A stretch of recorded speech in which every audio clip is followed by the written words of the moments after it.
We hold these truths to be self-evident, that all men are created equal, that they are endowed by their Creator. Welcome to The Pursuit, a podcast where we examine and explore life, liberty, and the pursuit of happiness 250 years after the Declaration of Independence and the founders declared those rights as unalienable and inherent in all people.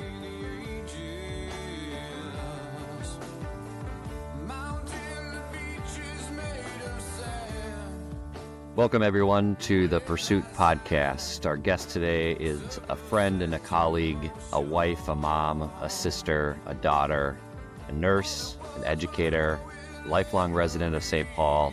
She was a medic in the Air Force, rising to the rank of Staff Sergeant. Lisa Sanford, thank you for joining me today. Hey, Chad. How are you? I'm doing great. Good. So I like to start the podcast talking a little bit about how the guest and I know each other. Mm-hmm. And so we know each other through work at the Minnesota Nurses Association. But let's talk about how we first met. Did we first meet on a picket line, or was it in preparing for the picket in 2022? It was on the strike line. So I came to MNA right in the middle of the 2022 nurses strike. So I was on the negotiating team at Children's Hospital in St. Paul, moved over to MNA, and I was thrown in the middle of chaos. There was so much going on. Everybody was so busy.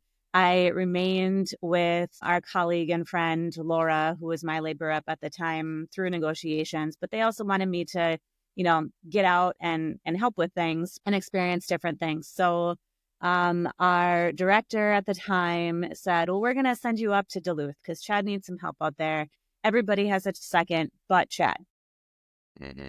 And you were all alone. So they sent you up there. And I think our first conversation was like, I don't want to be a burden on you, but I'll be a body.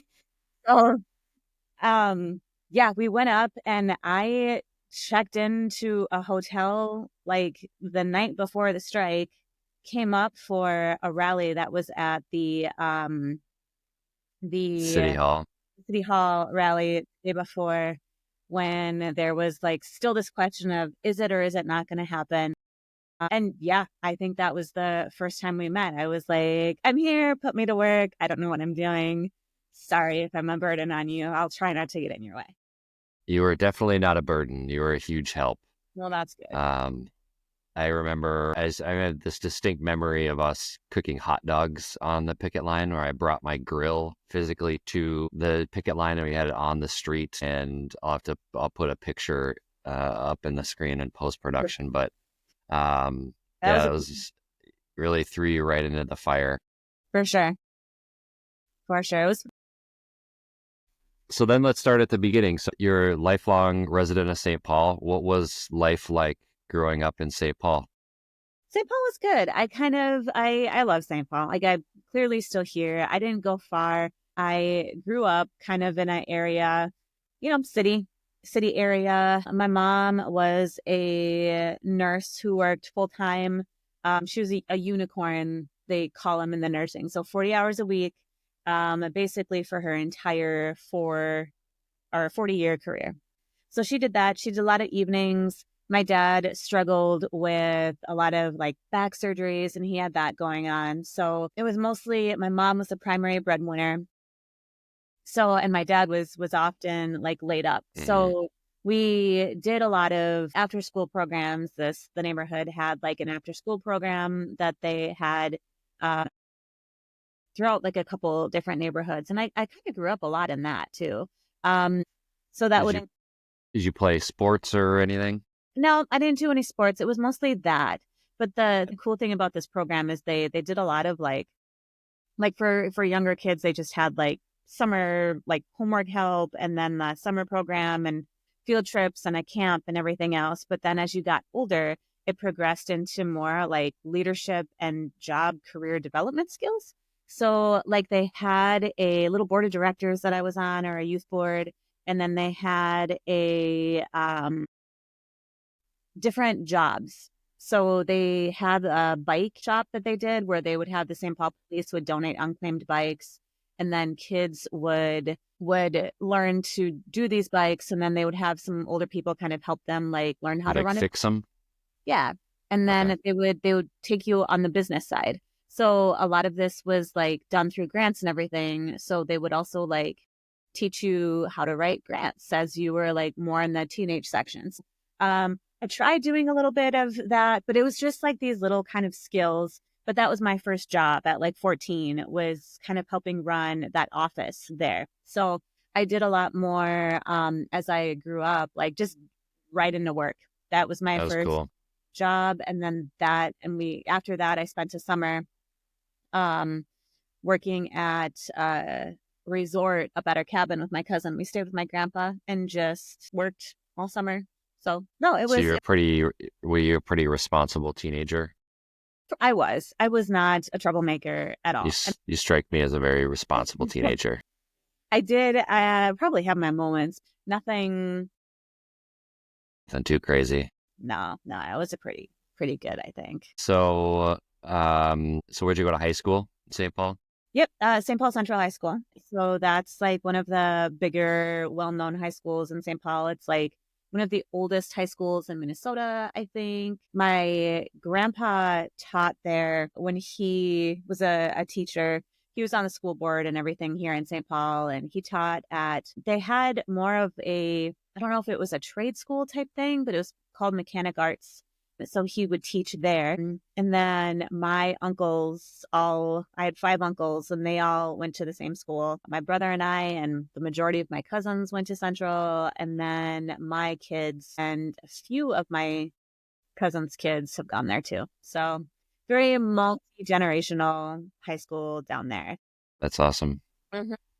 So does the after school program that you were a part of, and that like the mechanic school that you just mentioned that your grandpa worked at, does that all still exist in the school? No, Mechanic Arts, that went away long time ago. I think like in the 70s, 80s, that kind of went away from, that was high school. That was a different thing. The youth program that I was a part of, I think it kind of fizzled out when the creator of the program retired. And he was like really huge in the community, had all the relationships. And I think like the neighborhood just aged out too. It was a ton of kids from a decent area, but a lot of them just kind of grew up, and it was really too bad. So I think it would have remained a pretty good program, but it just kind of fizzled out. It sounds like a really great program. And I feel, it's like those are the things that really like tie a community together and prepare kids for success. So that's really yeah. And it was cool. Mostly to serve like, lower income families. So they did depend a lot on grants and stuff like that. But I feel like it really helped a lot of kids in the area just to, 1, stay out of trouble, and 2, like kind of learn some job skills and have a safe place to go. And those who had parents who were working late had this after school program and something to do in the summer. It was and like positive role models and mentoring, and they had all kinds of stuff. It was a really, really great program. So then after high school, did you go right into the Air Force after high school? I did. Or tell us that story. So how did you decide that you wanted to go and serve in the Air Force? I couldn't figure out how to pay for college. It was like my parents never had anything. They didn't have any savings or anything. Like I said, my mom was a primary breadwinner. My dad worked, but kind of on and off. And he had his own business that he started a little bit later, but that was kind of getting up and going. So there was never this like college fund. FAFSA is kind of a joke. So even though there was never any money, my mom on a nursing salary still made too much for me to like get any money. That was just not an option. I was like, I don't know how I'm going to pay for this. And my dad was like, well, you could maybe I originally said, well, maybe I'll just like join the Army Reserves. And he was like, hell no, we're an Air Force family. Was he in the Air Force? Yeah. Yep. He was. Yep. He was. Both my grandparents, my grandfathers were, uncles, stuff like that. So a lot. And then so he said, do the Air Force. So I was like, oh, I didn't know the Air Force Reserve existed. So I called him and asked him about it, and we talked about it. And he was like, well, let's bring you to a recruiter. So I went to a recruiter and kind of looked at it, and they had all of these programs where like if you were going to do something medical, you could get like a bonus. So I was like, well, what is the most? I want to be gone from home for a bit. So what's the longest school and what is going to pay the most? And that was Air Force Medic. So that is kind of what I signed up for. I had already had my deposits and my dorm situation like all set for Eau Claire, Wisconsin. I was going to go into education. I was going to teach. So I was like, meh, we'll see what this is. It might be fine. And that is really what kind of got me into the medical field. But I left June or July after graduation, pretty quickly. Did the boot What camp. year was that? That's a good question. That was 2001. So June or July of 2001. I graduated boot camp September 2001. I was in my final week of boot camp, graduating that week when September 11th happened. That's so like I think about you were talking about not like knowing how to pay for college and like choosing the path of the Air Force. I was in my freshman year of college at UMD taking on loads and loads of debt because I didn't, there was never a suggestion that I would, use that or take that route of going through to the military and using that as a way to pay for college. But so do you remember 9/11, I would imagine? It was, I think when I hear everybody talk about 9/11, it's kind of surreal to me because my experience was so isolated and so different.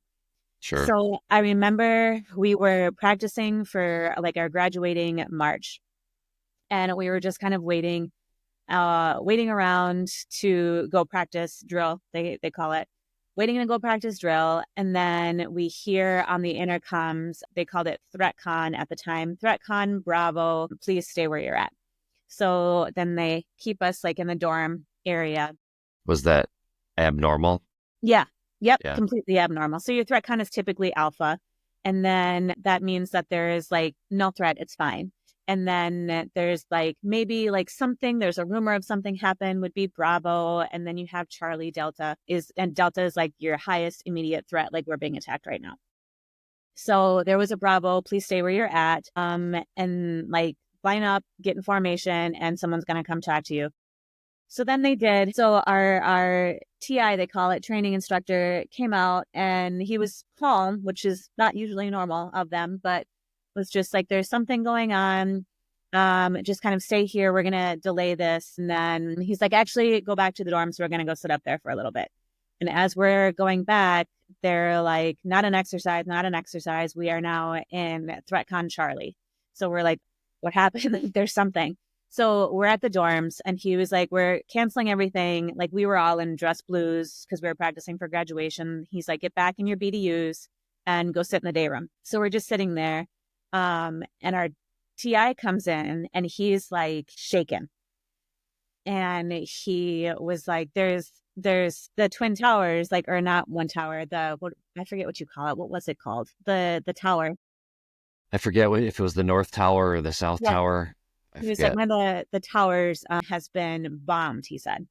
So he was like, there's something going on there and we're kind of looking into it. And World Trade Center, right? Is that what it was? Okay. Yeah. Yep. So he said that's it's been bombed. There's something going on, and we're just gonna sit here. They're concerned that it might be a big deal. So we're like, what's going on? They turn on the plane, and they turn on the TV, and our TV was just broken, so it was static and everything else. And we were watching it, and you can kind of see the second plane hit when they turned it on. So we were like, what is going on? And our TI comes back and keeps crying, and that's when you're really scared. Yeah. When you're just like, he's crying, there's something wrong. And then, somebody's aunt works there. So she's taken from the room and she's in tears, and it gets to be a little bit like chaotic, but like quiet. You know what I mean? And then after that, before that, like they had us posting when we were in Bravo, they had the 6-week posting guards. And then we would tell everybody to come back. And then that's when we went to Charlie is when we went up. But no, it was very surreal. And then after that, like we were shut down. We were kind of just doing the day rooms. We had some time to call our parents and say, do not come to graduation. The base is on lockdown. So that was very sad because, and I didn't understand the scope of what happened. I was like, there's something going on. Like they're just shutting down the bases. And my mom was like, no, they're shutting down airports, like everything. Mm-hmm. So I didn't really get to understanding the severity of it until much later. So then they put us on a bus after graduation to just go to school, which they would have done at any point. But then we'd stop for like lunch or gas or to stop at the bathroom from one trip to the other. And everybody would be coming up to us. And then he would say, like, I don't know where you're going, but God bless you and thank you. And I hope you stay safe. And I was like, what's going on? Can we swear on this? Are you? Yeah, swearing's cool. Okay. In my little 18-year-old self, I was like, I don't know what's happening. I am terrified, like just had no idea. And then you're seeing like all of these flags and then you're just like, this is a really big deal. And then like when you get to school, like the older kids or the people who are further along in classes than you are, they were like, no, this is crazy. And they would tell you everything. It was so isolating. And still like when I see footage of that first week, like in the real world, it's very, very different to me because I was very isolated and it was like not my. You weren't glued to a TV like the rest of us. No, yep. So it was crazy. And then to just jump right into it and hear like, that was always a question, like, are we going to war now? Are we doing that? And it's just like, you won't. We'll make you sure you get like trained first. And I was like, oh, that's good. Thanks. So, so then were you deployed after that? Yeah. Yeah, it took some time. I was not deployed until 2000. I think it was 2000, October of 2003 to July of 2004. I believe it was. That sounds right. Because I turned 21 there. And where were you deployed? Kuwait. So our job was we were kind of like a medical holdover. So planes would come from Iraq, and Iraq has a very small runway. So the planes that can land in Iraq cannot make it from Iraq to Germany. So they have to stop in Kuwait where it's like less hot and get a different plane. So we would take the medical patients over and take them off the plane, take care of them until they got a flight on the larger plane, and then send them off to Germany, where they would go to Landstuhl, was the hospital that a lot of people go to.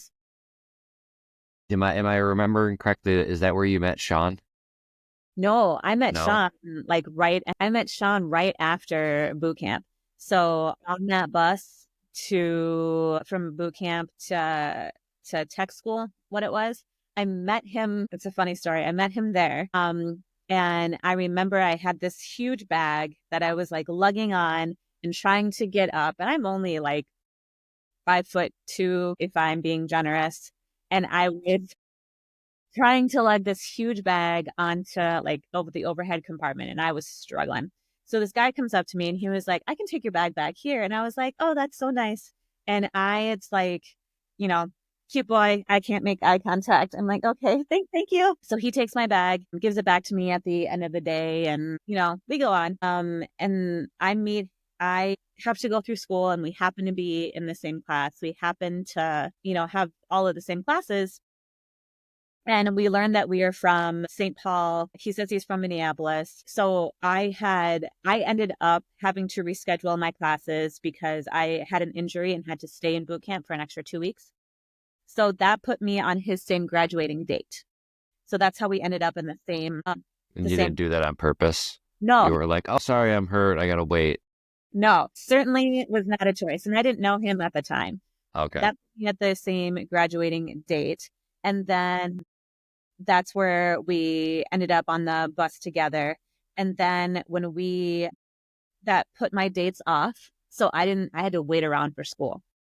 And then he did have a date. He was supposed to start school that first day, but then somebody in the room, like the the instructor was just like, no, you're supposed to sit through orientation. So he wasn't supposed to sit through orientation, but he went back and he lost his date too. So he should have started school, missed his date. I should have started school, missed my date. So then we were both waiting around for these same dates. We learned that we're from the same state. That get to be like, hey, what's up? And then we sat around for like a week and a half trying to wait for our next class date. And that's where we really like started talking and everything else, and it just kind of goes from there. But the funny part is when we were telling this story to like friends, like after we had been married for like 10 years, he was telling the story about, oh, this girl on the bus. And I was like, was that you? I was like, I did not. Funny. It was him until we told the story years later. I just know a cute boy took my bags and I couldn't look at him because I was shy. So I never like put that together until we were. But he remembered that was you. He remembered. So you guys started dating, when did you get married? Right away? Okay. Right away. We started dating right away. And then that was, I mean, we were serious right away. I think we had the conversation in tech school still. So only after like a few months, like we're going to end up getting married, it's very, very typical in the military. Very typical, where you have these whirlwind romances, and a lot of them it's tech school relationships. Like they never last. There's another couple that we went to school with, some friends of ours who are still married. But it's very cliche. But, you know, us being from the same state, you know, it worked out pretty good.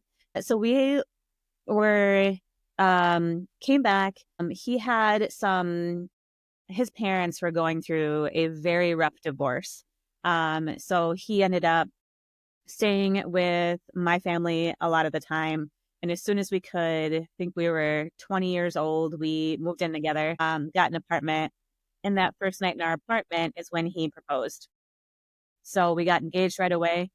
And then after that, we deployed, came back and started planning a wedding. And then we got married in June of 2005. Were you both deployed to Kuwait? We were. Yep. Yep, we were. So both did the same job. Okay, right on. So then fast forward a little bit. So then how did you decide to go from being a medic in the Air Force to becoming a nurse?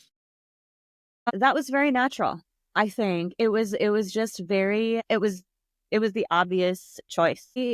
He was like, we were both applying to nursing school. He was a lot more sure than I was. I got a job at Children's Hospital as a nursing assistant right away because my medic training gave me basically all the skills I needed to do that right away. I didn't need to take any classes. I just needed to test out. So I did that. And then I got a job at Children's as a CSA, they call it, which is a nursing assistant. And I did that as we started to go through school. But I think I was 19, and I think that there is a lot that I definitely learned about. It's a hard emotional toll, I think, working at a children's hospital. And I think my first death that I experienced was a very bad case that should not have happened on Christmas Eve. That I considered quitting, but I had moved in with my boyfriend and had bills to pay. So I hung in there, and I would always kind of come back to it and like learned to love my job again. And then it would something would happen and be like, I don't know that I can handle this. So it was a lot of back and forth, which caused me to change my route several times. It's like, well, do I want to do something in business? So I kind of stopped going the nursing route to kind of do business. And then I was like, well, maybe I do want to go back to education. So then I started doing that. But then the program for your pre-education thing, I didn't like that. Brought back to nursing. I was like, well, I've always kind of been interested in law. So maybe I'll do get some generals that way.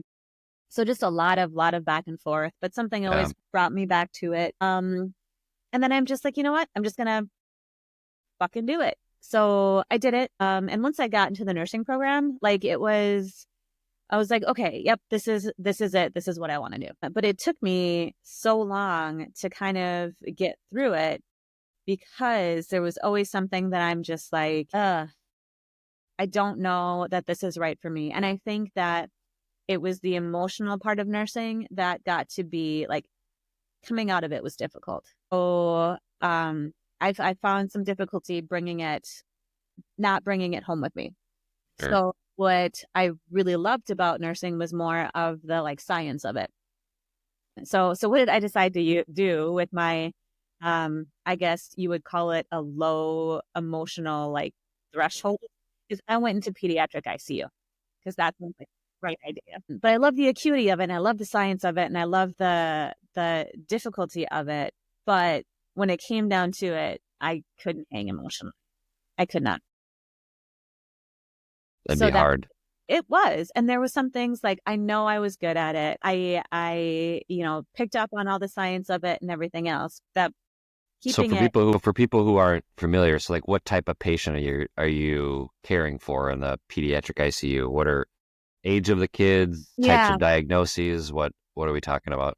So basically, if you have gone home from birth, so like neonatal intensive care is all the babies who have not made it home yet.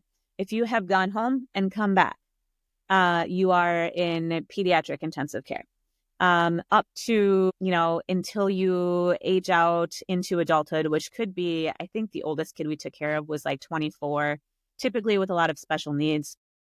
But it could be such a range of everything. The St. Paul and Minneapolis campus sometimes had like different specialties. So Minneapolis would take more of your oncology, but we did neurology. So we would get like brain tumors until they started chemo. So everything that like could kill you or is super serious or just needed a lot of monitoring can end up in the ICU. So it could be something routine. It could be a respiratory illness where they need to be like intubated. It could be like hanging all of the drips and could be extremely intensive where you do not leave a room and you are working to save this child's life like for your entire shift. So a really big spectrum of things. And it could just be like kids who have a bunch of difficult like needs at a baseline where they need a lot of support to survive, but that's kind of their baseline that you're just kind of maintaining because they're a little sick or they lost their home care and need some respite. So there's a big spectrum. So then all right, let's dig into family a little bit more. So you have two kids, 18 and 16, right? 18 and 16. Okay. William he was a surprise. William is the oldest. William's the oldest. Yep. He was a surprise. So Sean and I were only married for we were married for 9 months before I found out I was pregnant. And I was like 23 when I had him.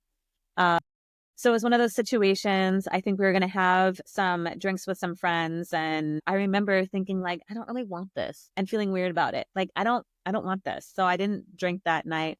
Then the next morning I was like, I need to take a test. And I remember like being late, but not that late, but there was just something. And I'm like, something is not right. So I took a test. Mother's intuition. Yeah. And it was like the faintest of lines where you really had to squint. And I was like, oh, it's just because like the test is wet. That's not how that works, by the way. So I was like, no, it's fine. But then that was denial. But then I went back and I asked my cousin about it, and she was like, you might want to take another one. So I did. Were you trying to have a kid or? Oh, no, absolutely not. You said a surprise. Yeah. Okay. Yeah. No. So I took a test the next day, and I think I got 3 of them.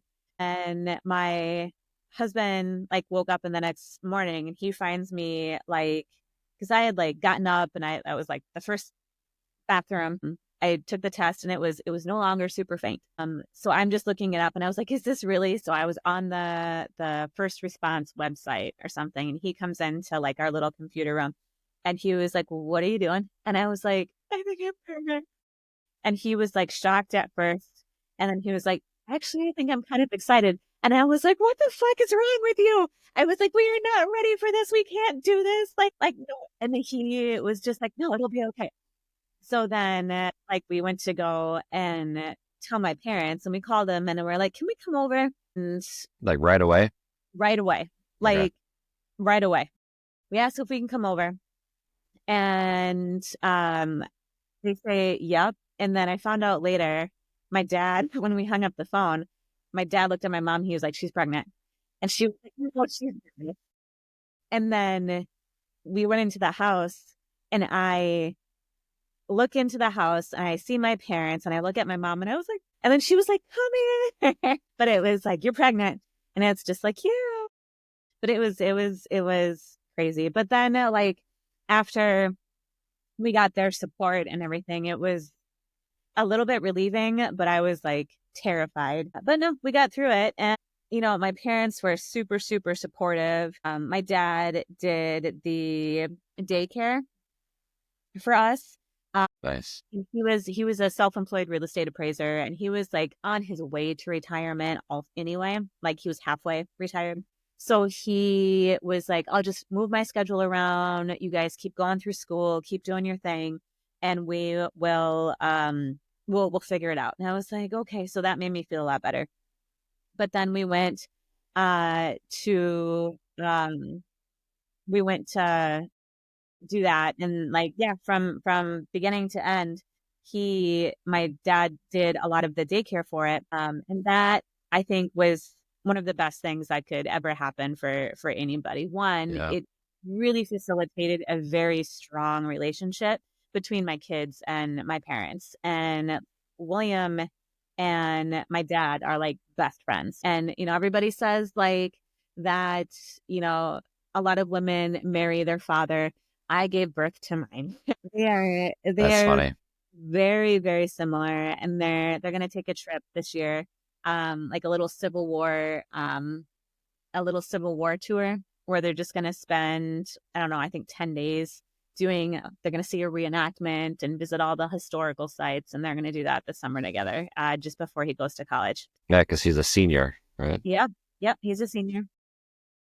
And then Rachel is 16. And for her, she was planned. So we knew we didn't want a huge gap. We knew because my brother and I are 18 months apart. Sean and his brother are like 4 years apart. And we knew that life was only going to get more difficult. So I applied to nursing school. He was already a nurse.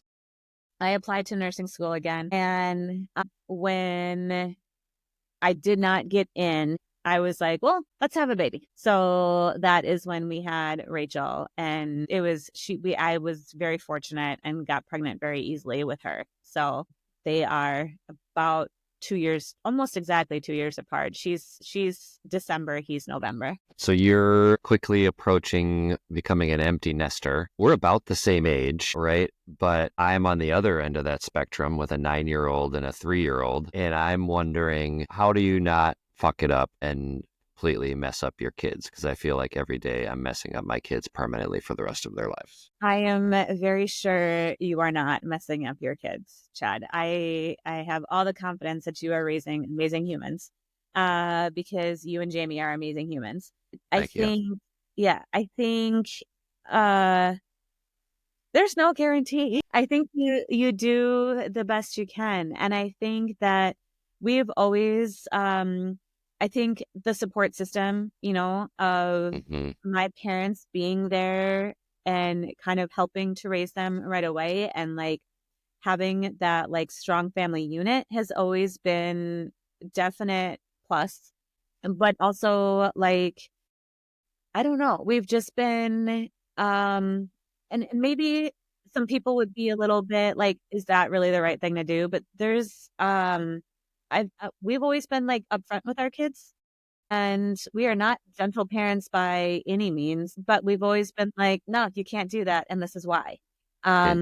We've always been like, I will never say because I said so, until you push me. But we would give this I would give rationale for why things are done, and they were able to hear that.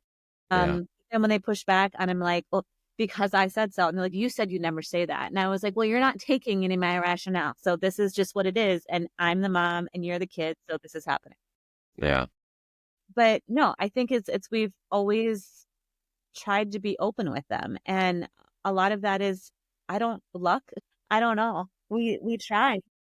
I mean, I think that, so I don't know Sean well at all, right? But we being coworkers, we talk about our lives, and I see you with him and talking about him, and you guys seem like you have a very healthy marriage and really great relationship. And I don't think we recognize how important that is in raising kids, for kids to see like what a healthy relationship is, to see their parents love each other and be on the same team. Yep. I think that's huge. Yep. 100%. I think that has a lot to do with it. And I think that one thing that Sean and I always tell our kids, and they can parrot it back, is what is the most important decision you will ever make in your life? And they will tell you it is who you choose to spend your life with. And I think that like when you choose that person, your life is no longer your own, it's shared. And I think that, if I were to choose poorly, it would have been more difficult for us to raise those kids. So if I were to choose poorly, it would have made nursing school more difficult, made, the raising children together more difficult. It would have made, maintaining relationships with my friends more difficult, those types of things. Doing my own hobbies, doing his hobbies, that would have been pushed back on. So I feel like that is huge, is picking your partner and who is going to, help you and support you all through that. And I picked a good one. So I think that is reflected in, I definitely agree that it is definitely reflected in, the life we share and the kids, and they know how to, like, their priorities are high. My son isn't into dating, but my daughter has had little boyfriends here and there. She's 16. She's just starting to get into it. But she will be very picky. And one of the more recent heartbreaks she's had, I guess it was, she really liked him and he was super into baseball, and she didn't really have like a passion that he did.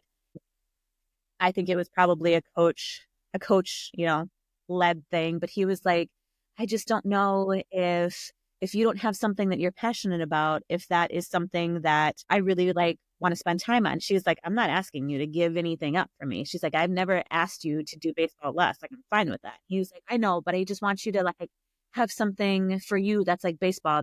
She's like, look, if I'm not doing enough and I'm not enough, then I don't want it. So you go do your thing. He said, well, I don't want to lose you over this. She was like, no, we're good. And so she was just very much like, I'm either enough for you or I'm not. And if I'm not, then no. She was like, she's like, I need to be And I think that it probably comes from that confidence at home, right? Yeah. Not only seeing her parents love and respect each other, but just having a home base that's stable and that she can count on, and being a confident person from that and confident in her own skin. That's really great. Absolutely. And I think it comes down to my little tattoo here. I was just going to mention that. So you have one tattoo, Priorities. So tell us about that. I got that. How old am I? I'm 42, going to be 42 when I was 41 years old. So I got my first ink at 41.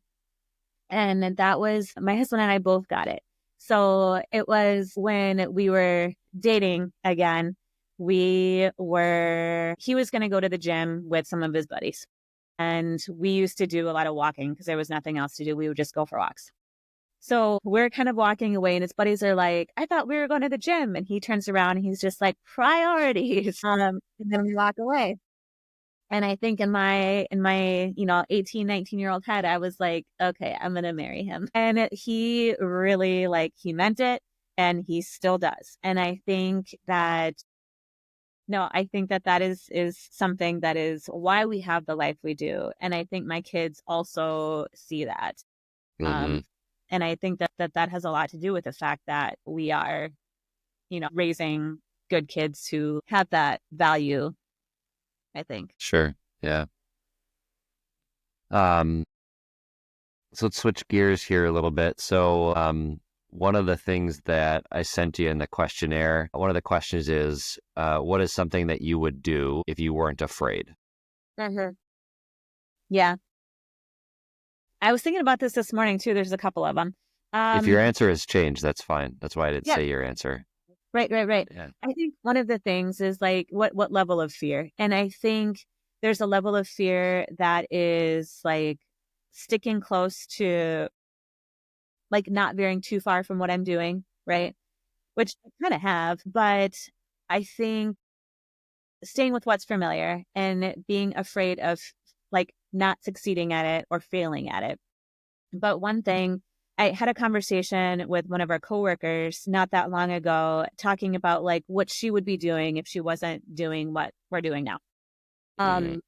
She had said that, oh, she'd probably be writing. Like she used to love that and everything else. And it reminded me, I was like, oh, I did too. Like I really, really love that. And when I was going to go to college prior military, that's kind of what I wanted to do. I wanted to teach high school English. I wanted to like go deep into like literature and, have those discussions with students because the teachers I had in high school with, I always loved the ones who could like really dig deep into all of those. So that's what I wanted to do. And I also wanted to write. And in college, I remember I had this class where it was, I think the prompt of a speech class was like, tell us about a incident that had an impact on you.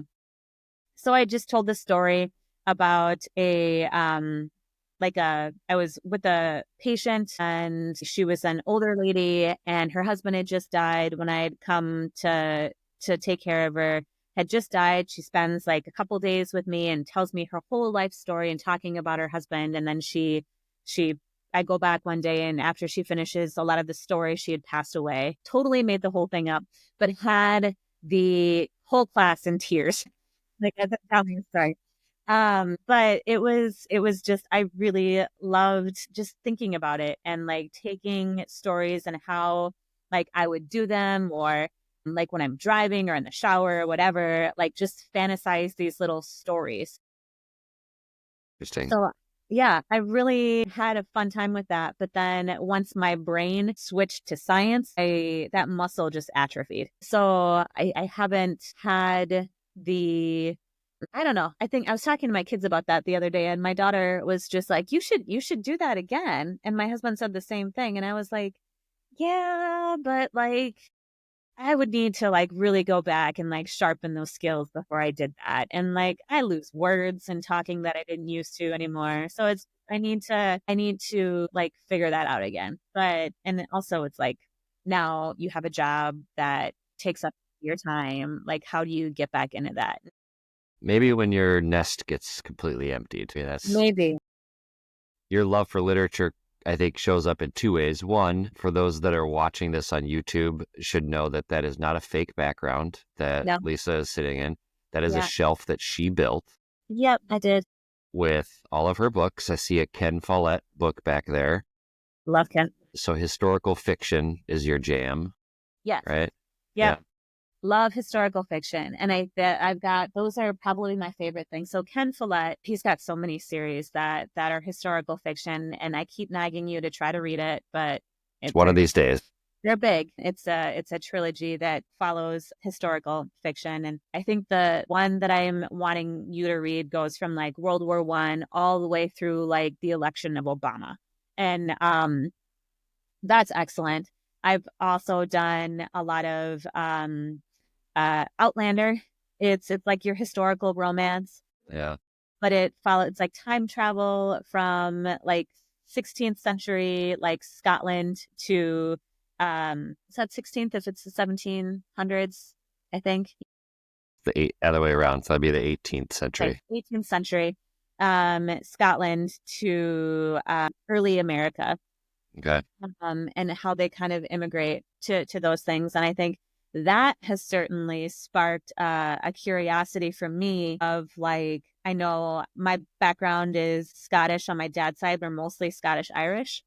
So I really want to like dig into that part of the family and where the Scottish part comes from. And I really want to go to Scotland. So there's that. Also, I did a whole series of like the Plantagenet Tudor families or the War of the Roses type of things and the women through that era. It follows several generations of women in that era that I read a lot of. And I think that is one thing that I could do. Oh, and then Kristen is just love it. But and that she does a couple books that have like military backgrounds, and anybody who has not read The Women yet like needs to read The Women. It's about Vietnam nurses, the best thing ever. But I think that if I had all the time, and maybe it's like, you know, if I am able to retire at a decent age, that I would love to do nothing but pick a topic, research the hell out of it, and write a book on it. I think that would be really cool. And I think what I like about historical fiction is you have like the element of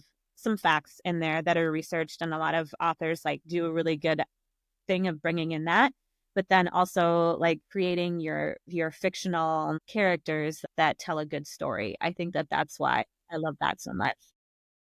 I'll have to take you up on the Ken Follett series one of these days. I'm reading Winston Churchill's account of the Second World War right now, and it's really fascinating. So maybe that'll be my next thing. I think it might be in Audible too, which you have the password for. I can get it for you again. But yeah, I think it's in there. You also had said that in terms of nonfiction, you're a Brene. Yeah, I've only, so I do gravitate I have one of to, her books right here. which one is that? I have Dare to Lead right there. Yeah, I think, what is that? Something about Greatly thing. It's not in here. It's in the other thing. I forget what it is. But yeah, I should read more of that. I do gravitate to fiction because I use reading as like an escape. Yeah. But that one, I remember being very struck by the Brene Brown and a lot of what she says as far as like shame versus guilt. And that was that one I have read. And like, yeah, I think that there's a lot of like great lessons to learn in there. And I'll pull that in pull in some different fiction or nonfiction when I like feel a need. And then there's memoirs too, like Educated is really good, like memoir type thing, which I think it's nonfiction. I've heard some maybe like after the fact, maybe it was, maybe it wasn't type of thing. Yeah. Maybe a little embellishment. Yeah, that type of thing. But that I really enjoyed. You know, that one is about a woman who grew up in the mountains. Was it Appalachia? But she, you know, had a really rough childhood, and how she kind of got through it, and kind of taught herself to go to school and ends up doing great things. So there's a lot of books like that too that I also gravitate to those. On the fiction side of it, it would be more, what is that one? Crawdads Where the Crawdads Sing is a great book. That was a good book. Yeah. Yeah. I just read Demon Copperhead. That one is a little bit darker than I thought it would be, but another good book. That one's sad. But yeah, no. Demon Copperhead. Demon Copperhead. I have that one. I actually thought that you'd read that one. Nope, I haven't. Yeah. That one is like opioid crisis and a lot of addiction issues is in that. Okay. So if one of the questions that I ask in the sort of pre-interview questionnaire is that if this 5-year period of your life was a chapter in the book about your life, what would you title the chapter? And you said, "Am I grown up yet?" Yeah. So what is that? Where'd that come from? I never like really feel like a grown up. I don't know. I always feel like, and maybe it comes from like imposter syndrome, but like, am I always the one like in charge? I don't know. And I think like, I don't know. And the answer is like, I clearly also like to be in control of things too. But I think like my career has just changed a lot. So I was in nursing for a while in the medical field. And then at 40, I switched career fields, and then I started doing I don't even know if you would call it really nursing adjacent, because I don't deal with patients at all. I am just advocating for nurses. So I'm working with nurses, but not in a nursing role. And then I recently just took a position with a manager of our nursing practice and education department, which I think is going to be good, but I think it's going to be great. But it's just another switch. And in my brain, it's like where am I going to settle into? And in some reason, and I know this is not true, but in some reason in my brain, I am like, I need to settle to be a grown-up. like settled in. Yeah. Yeah. And I think it's almost counterproductive because it's like anti-growth, right? But I think that's. Do you think it's a generational thing or just like the picture that we have of an adult and what you actually experience as an adult is like different. And so it's like, I'm not quite to that like stable, stoic picture of an adult. And so I never really feel like an adult. You know what I mean? Yeah. And when in actuality, those adults didn't feel that way either, probably. Right.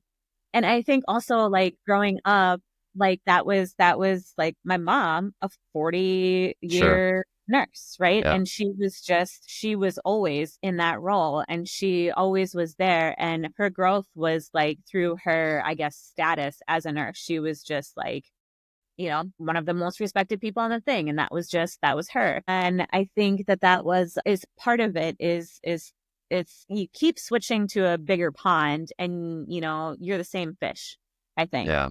So I think that's, and eventually like you grow into the pond, but so I think that's just, I don't know why that is in my head, but yeah, I think just kind of leveling out. I also think that I remember adults being a lot more mature than I feel like I am.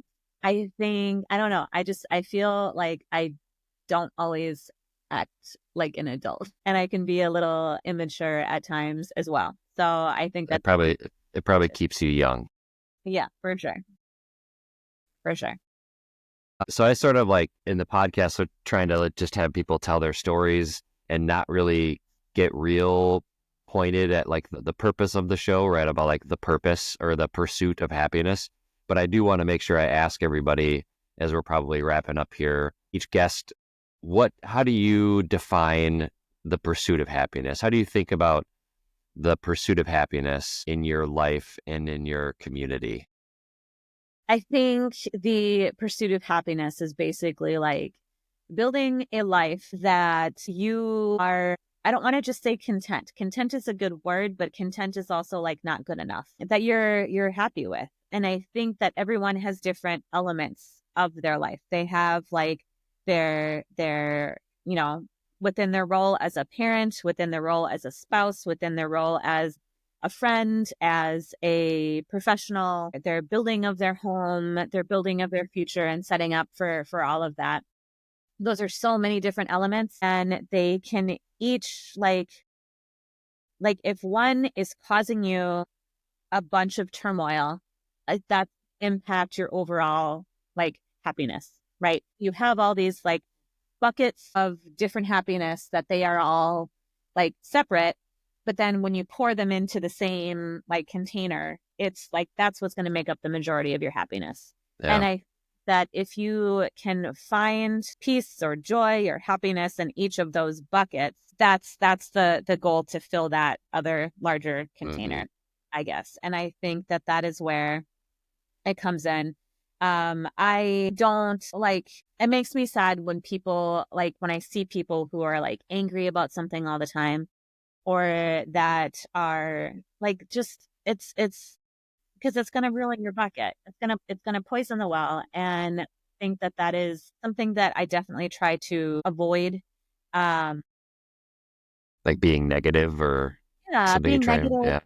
Yeah. Or being negative, or like, so assuming that the intentions of whatever conversation you're having, whatever like friendship issue you're having, that the intentions are good, and trying to understand those before you go right to anger.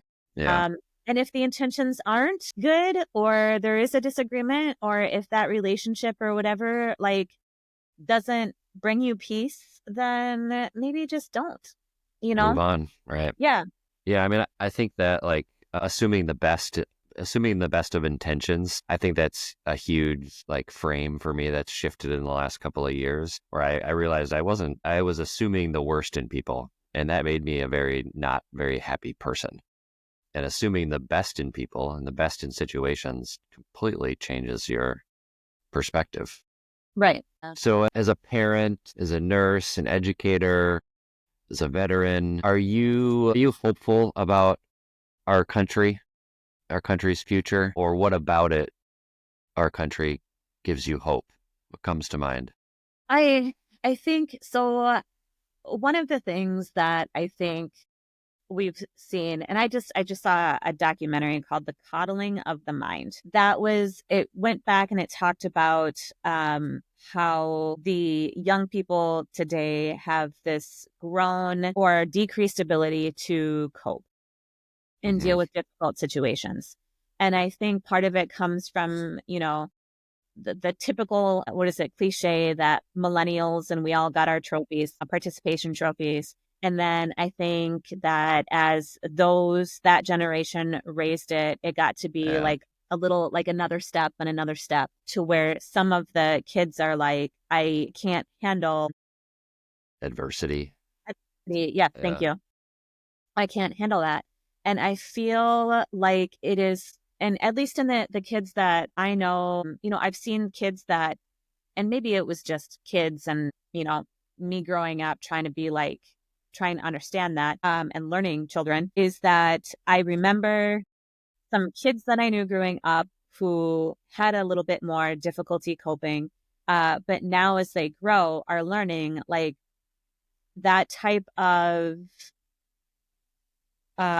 protection was probably not best interest, and they're starting to flip a little bit. So I think, and this documentary was talking about people who were like realizing that, those type of, I don't want to say like accommodations, but they are accommodations, that they're starting to be like, hey, that's not how the world works. Yeah. As I grow up and get out, like life is hard and I am going to need to deal with that. Not everything is going to go my way and not everything is going to be a win. I need to learn to take some losses. I think that they're starting to grow into that area. So there's that. And I also think that people are starting to question things a little bit more. Think whether the media, whenever it comes to the three of them, all three of them, they're less journalistic and they're more commentary. And they all have their agenda. And I think that a lot of them, all three of them, What do you mean all three? Like Fox, CNN, and MSNBC. Okay. The big three news. Like big cable news. Yep. Yep. The big cable news stations, like in their own way, a lot of them use like fear, and anger tactics. Like, let's make people scared and let's make people angry in order to push their agenda. And really like focus on the tension. Like, where's the tension? Where's the fight? Where do people disagree? Yeah. Yep. And I think people are starting to question that more and see kind of that for what it is. It is like, I'm trying to scare you. And this is both sides. I am trying to scare you to action, into doing what I think that you should do. And I think more people are starting to question that, which is a good thing, and starting to like, hey, let's look at all the facts. And then maybe I develop my own opinion. So I think that, and I hope I'm right about that, but I think hope so that's too. Being hopeful. Yeah. On the coddling thing you were talking about, there's a really great book, The Anxious Generation by Jonathan Haidt. And one of the lines from that book, it's all about what you're talking about, of like how kids have not been, a lot of kids have not learned about adversity and how to deal with it. And one of his great lines is that we're overprotecting kids in real life and underprotecting them on devices, which is something as like, a parent in 2024 I'm dealing with, of like my daughter starting to want to watch YouTube and like play Minecraft, where she's like has connections with people that she doesn't even know, right? And so we protect all these kids, like you said, like everyone gets a trophy, and we don't want them to get hurt in the real life, but then go do whatever with this device, which is also having effects on mental health, which is something he talks a lot about. in that book. And then I think, so one of my favorite authors right now is a guy named Ryan Holiday, and he has this book called The Obstacle is the Way. And that's what he talks about, of like that adversity is not a bad thing, right? And like having challenges and overcoming challenges, that's how we learn. And that's how we like sort of define ourselves. And if we don't have those challenges, if we don't make mistakes, then how are we going to learn? And that's one of his sort of definitions of wisdom. I don't know if it's one of his or just one that I've gleaned from reading him, but I feel like part of wisdom is making mistakes and learning from them. You have that book. That's hilarious. I haven't read it. Sean read it. It is so good. But I will put this on my list. He's got some little bookmarks in here. But no, I'll put that on my list because we do have I'm a big fan of Ryan Holiday. Okay. Awesome. It's I hilarious. What? Well, so this was going to be a practice run, but I think this was a really great conversation. And so we'll have to talk. I'll edit it, and so I can practice that part. And we'll have to see if you're okay with putting it on the air later on. I might have to renege and see if I can put this on the air. Sure. No, that's fine. I didn't think it'd be that interesting at all. So if you find it helpful, you're welcome to use whatever you. So that's sort of like the purpose of this podcast, is that I think people are really interesting. I think like the stories you just told are fascinating, and people I think should hear those stories, because people are really awesome. And we only hear, like you were talking about with the media, of like, we only hear the things that we all like, that are not all. We only hear about the things that we like really disagree about. Right. Mm-hmm. And I think we need to just do more of these types of conversations and making connections and just learning about each other and learning from each other. Because I think you're an interesting person. I think we're all pretty interesting. So I really appreciate you being willing to be a guest on a Sunday morning. Yeah, no problem. And so thank you. Yeah, no, happy to help. Happy to help. All right. Well, you have a good rest of your day. No, yeah, I'd like to like learn more about you at some point if we have time. All right. Maybe you can interview me sometime. Yeah. Okay, we'll do that. All right. All right. Sounds good. Well, you have a good rest of your weekend. All right, you too. The Pursuit at 250 podcast is a production of Cool Cousin Studios. It is hosted, produced, and edited by me, Chad McKenna. The views and statements expressed on The Pursuit are those of the guests and host and do not represent the views of any other person or organization. The theme music is Circles by the Twin Ports band The Resonance. Check out their music in the show notes. That's my dad.